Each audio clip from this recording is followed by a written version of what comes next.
Thank you, Richard, for joining the We Don't Play podcast show today. How are you? I'm doing great, Favor. I'm so happy to be here and to share some ideas with you and your amazing audience. Thank you. Thank you so much. I'm excited that you're here because you're going to bring a lot of information packed to our conversation today, especially for entrepreneurs and business owners, homeowners who are listening and want to learn more about how they can expand their business, how they can, literally go outside their box and think outside the box and do more things that will benefit them in the future. So your story is going to be very impactful and I can't wait to hear it. Of course. Anytime. Yeah, the story begins in Northeast Philadelphia. So when I graduated the proud Abington High School back in 91, I decided to double down on second languages. So I went to University of Arizona, Spanish communication major. And at 27 years old, Favor, I was given a 1 in a million opportunity to move to Costa Rica and work at my friend's call center. And so I decided to stay, make a life here for myself, and here we are 22 years later. Wow. When you made that move, what were you thinking about? Like, what were the decisions that were going through your mind as you were making that decision? No, you could look at it the mature and the immature way, Favor. So let's look at the immature way. I always wanted to leave a castle, slay a dragon, and save a princess. So all of us wanted to have some adventure in life. But secondly, I knew I was prepared for it. I spent my junior year abroad in Spain, so I was used to being an expat and being far from my home. I took enough time to understand and master Spanish so I could acclimate and transform myself into this sort of society here and make it easier for myself. And also I decided a place that has beautiful weather. So, it's not like I was going to Siberia, no offense, but I definitely wanted to live in some tropical area where it would be a beautiful lifestyle. In fact, they say pura vida in Costa Rica. That's their phrase. It means pure life in Spanish. And so what I was able to do, my friend, was shed some skin. In my late 20s, I was able to take this opportunity and make the most of it. And sometimes you might need to get past your parents' or family's guilt to make certain decisions. But I knew I was making a decision that felt right for me because there was really no natural resistance to it. I was just, once again, given this opportunity and my intuition told me to take it. Great. And now that you are there, tell us more about the business part of it. Like, how did you transition from, one state to the other or one country to the other and really build out that tenacity which you are applying today for your business growth? That's why We Don't Play is such a great show. Hey. Favor, that's a wonderful question. How about this? When I came down to Costa Rica, I did not start off at sea level. I was working at my friend's center, and fortunately, in a very generous way, they almost gave me my graduate school by working amongst the local Costa Ricans. And this was also the first time I got to see the insides of a call center. So it shatters any sort of misconceptions people may have because of what they see in Hollywood or the calls they receive during dinner. But I got to see the art of speech, especially with bilingual agents. I myself was able to go through specific departments such as sales and retention, customer support, training, onboarding, human resources, even your affiliate management, which focuses heavily on SEO and things like that. And so once again, I was given such an opportunity to learn the business. Now, call centers have a certain rap to them. There is an attrition, a burnout, but I myself, not only did I survive, but I thrived. Almost like an old gladiator. You didn't kill me in the Coliseum. Not only did I learn the business, but after 4 years of working with my friend, I believe that I cracked some codes in regards to empathy and dignity, and also having some maturity and impulse control. I decided to put my hat in the ring, and I had the figure for it. So in my mid-30s, I decided to start slow and steady by renting a turnkey station at a blended center, which is more of a, glorified internet cafe. And after a couple years of building stable clients and some capital, I rented space and paid for the equipment, furniture, and server room to build out 150 seats. And then after a period of time of renting space, I took all that equipment and expanded and built a 300-seat capacity center. So as much as I want to tell you a shortcut or a cracked code in regards to making it fast, A lot of it, my friend, is the old fable of the tortoise and the hare. Slow and steady, watch your step, be conservative, take certain risks, but calculated risks. And if you surround yourself with amazing people to give you a foundation to grow, well then favor by all means. There's no reason why the odds wouldn't be in your favor. I love that. I really love that. There is so much that we look at life in and try to put ourselves in this box because people don't like to think outside the box. Most times they're comfortable with the now, but they don't really think about the future. So if you thought about this, 15 years ago, 20 years ago, where do you see yourself now in another 20 years from now, from where you are when it comes to that impulse control? Well, it's very easy. I'd like to write children's books. So I definitely see doing something like that. But I tell you what, that old 18-year-old back in the day in Philadelphia, I was very true to myself. Sometimes you're given opinions and people put pressure on you to take certain careers. I did not go to Ivy League. I didn't study law or medicine. Imagine taking the chance and studying humanities and being a communication major, which some people say is a fun major in college.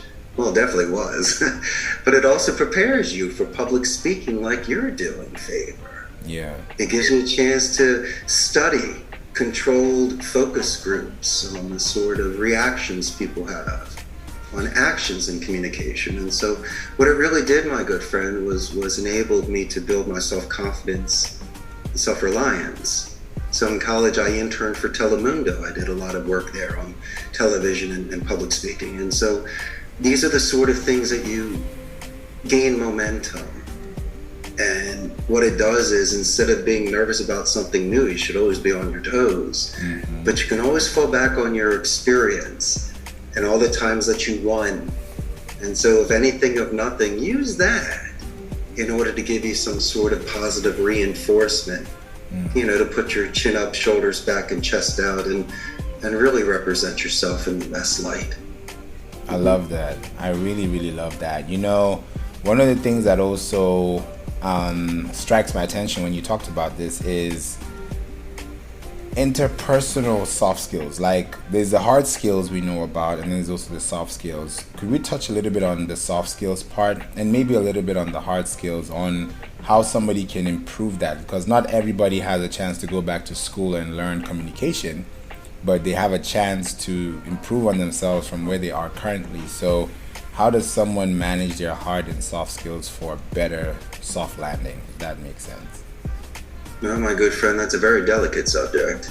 You almost have to take it on a case-by-case basis, depending on the situation. Yeah. But let's just pretend that you and I have been friends for 20 years, and we need to sit down and have a serious conversation over working together business or a Thanksgiving dinner, or even some sort of marriage between two people.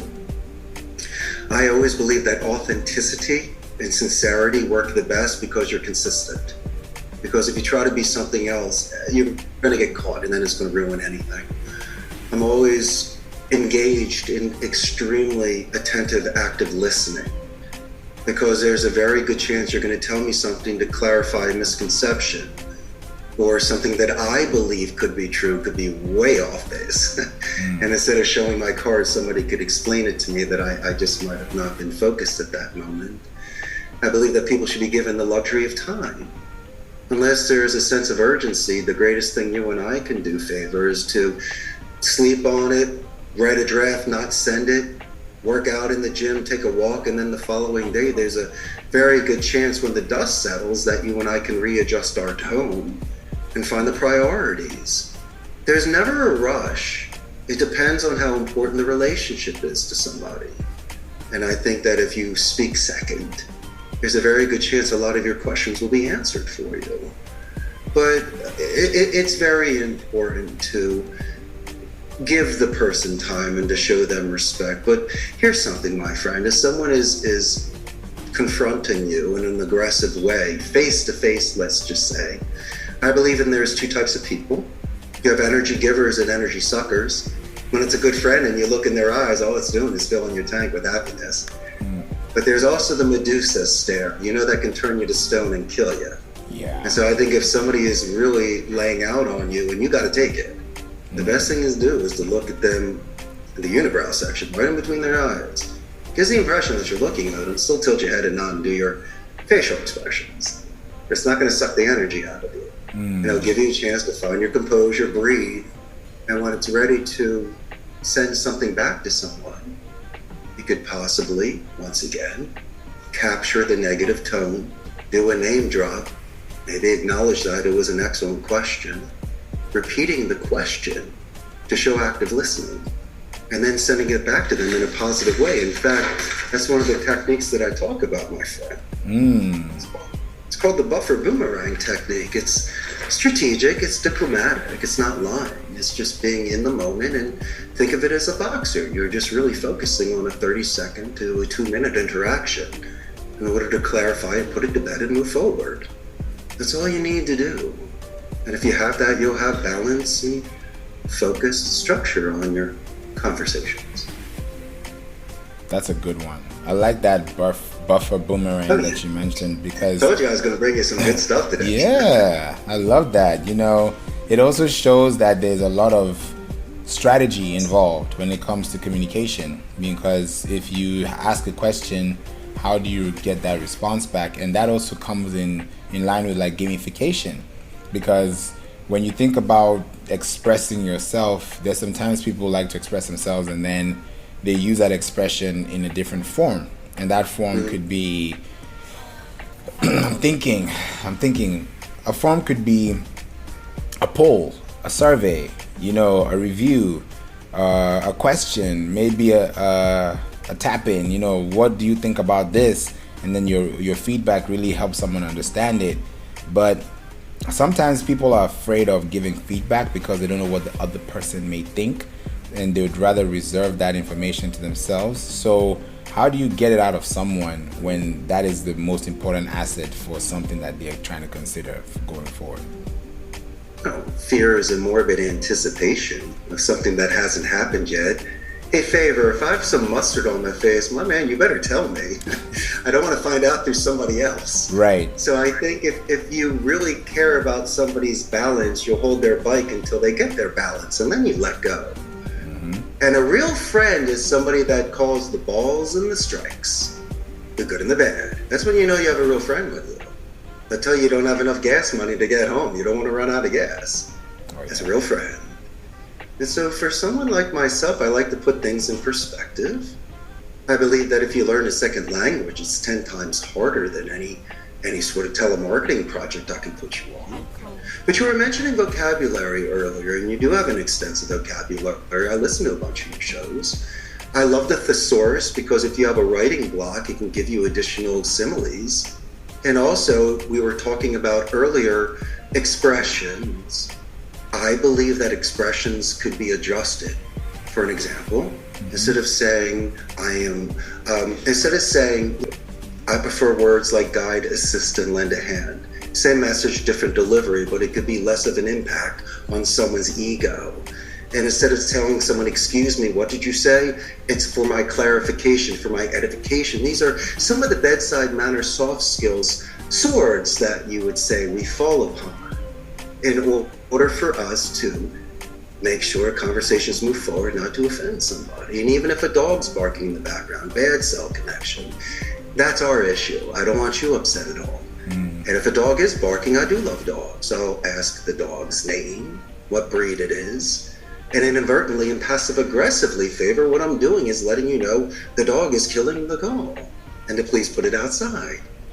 And so you and I have these very attentive, astute, soft skills where we can be in the moment, we can readjust ourselves for grip and for balance, and use whatever props that we have around us at that moment to be in the moment.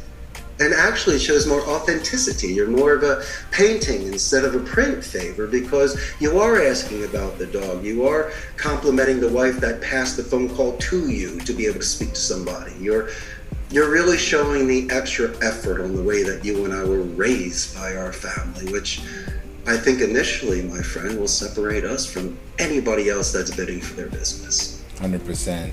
I love what you said about the painting and print, because the painting is a blank canvas you can do it on, but print is more so like you have to edit it, but you can't erase. You have to add on.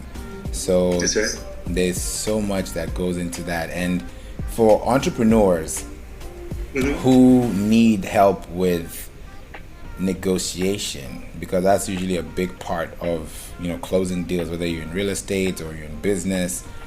When people talk, what would you say the ratio? I mean, it's definitely dependent on the conversation, but if there's an average listen to speaking ratio, what would that be and why? Depends on the portion of the call. If you think about a simple English composition, you have an introduction, a body, and a conclusion. I think there's a give and take in the intro and a give and take in the conclusion. But in that body of the call, as I mentioned before, it should almost be a 2-for-1, if not a 70-30, where you let the client speak. You ask open-ended questions to guide the call like a rudder to a ship. And there's a very good chance you're going to save time, eliminate things that aren't important, and focus on areas in which could assist you in increasing your odds of continuing the conversation, reducing any sort of rebuttals, and just by default, getting the account because there's nothing else to kill the deal. But I do believe in due diligence. It's very important not to memorize the company culture, but if there is an anniversary, multiple locations, or some sort of imagery that you can see to be able to show you what a company is about, that might make a difference. Let me give you an example. I get phone calls all the time, and I entertain them because I love phone calls. It's very rare, probably about 20%, when someone will say Richard Blank or Mr. Blank compared to just Sir.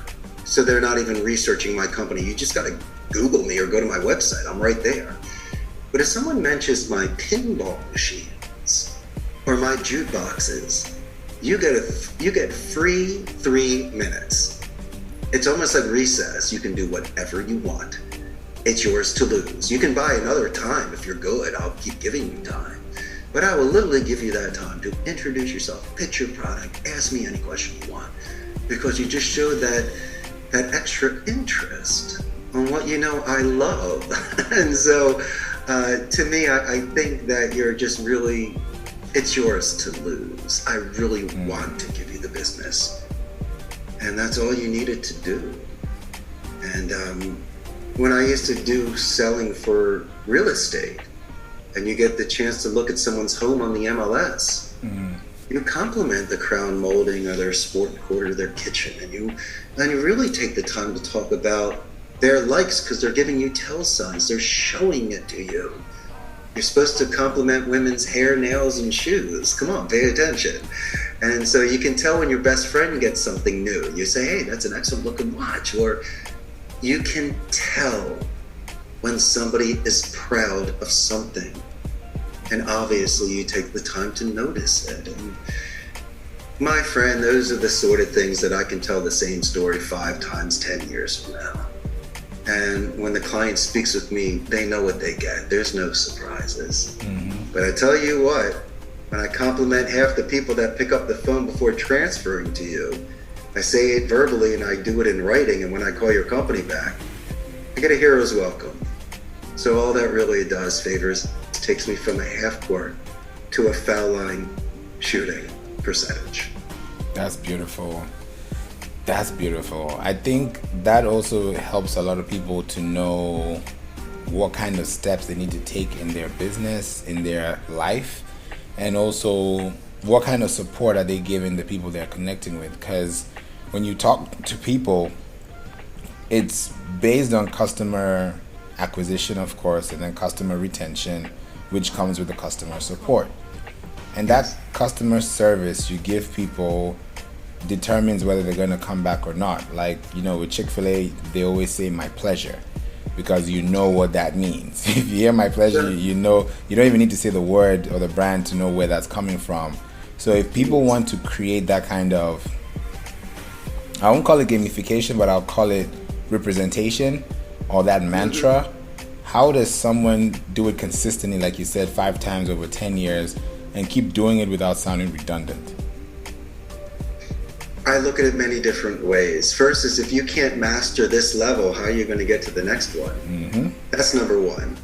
Number two, you should always be looking for ways, A, to keep yourself stimulated, B, not act the fool, and C, it's almost like a bartender that can flip a bottle before serving the drink. It's still a delivery, but a different message. Yeah.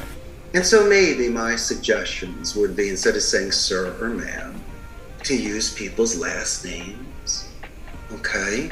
I think that when you repeat information back to them, I mentioned earlier about active listening, people like that sort of stuff. And I'm going to even go even more old school. Some people like meeting minutes. So if you and I have a 20-minute meeting about working together, and me flying to Georgia and us building a company, when we hang up the phone, I'm going to send you the 10 things we spoke about. Why? It's not like it's third grade homework. No, it's accountability. It's a checkoff list. And it's just an excellent way for people to delegate who has which responsibility in order to hit your targets. And so most people compliment the fact that we take such extensive, copious notes and do meeting minutes, because sometimes people forget. They thought it was Thursday, we knew it was Wednesday, and we confirmed it 2 weeks ago. And so there's a very good chance it has saved.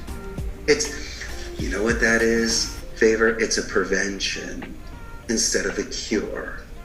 And so I believe that if your audience can think about 10 things that they can do if the lights and the internet get turned off, like how to take notes, how to listen, how to smile, how to do certain body language, even writing in cursive. Yeah. These are the sort of things, at least, will separate you from others prior to any sort of contract. And I think will at least be the shiny object that they will be looking at a little bit more before making an educated final decision. That is true. That is so true. Wow. I feel like there's a lot of active versus passive listening that people are going to do, because when people listen to podcasts, they're actively doing something or passively doing something. So whether you're active or passive, this message is definitely for you, because I know that listening to this over and over again will help you understand and how to restructure your messaging, your delivery, and your performance overall, which is really the point of the conversation we're having here today. So this has been a great conversation, and I know a lot of people would love to connect with you.